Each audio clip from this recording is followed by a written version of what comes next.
वैवाहिक जीवनात पती पत्नी यांच्यामध्ये कलह होत असेल, वाक युद्ध होत असेल, क्षुल्लक कारणावरनं भांडण होत असेल, दोघांमध्ये मतभिन्नता असेल, तर हा एक उपाय जर केला तर तुम्हाला याचा नक्कीच लाभ मिळेल. दोघं पती पत्नी यांनी बुधवारच्या दिवशी मौन व्रत धारण करायचं. मौन व्रत म्हणजे की कोणाशीही बोलायचं नाही.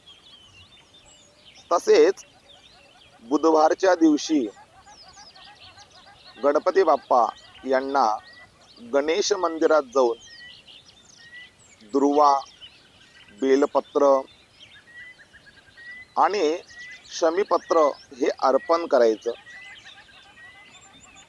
दोघांनी गणेश मंदिरामध्ये जाऊनच गणपती स्तोत्राचं पठण करायचं. प्रणम्य शिरसा देव गौरीपुत्र विनायकम हे स्तोत्र जे आहे तर या स्तोत्राचा पाठ करायचा. हे नित्यनेमाने तुम्ही बुधवारी करा. हे जर केलं तर तुम्हाला याचा नक्कीच लाभ मिळेल आणि दोघांचे वैवाहिक जीवन अतिशय सुख समृद्धीपूर्वक होईल. श्रीराम श्री राधे.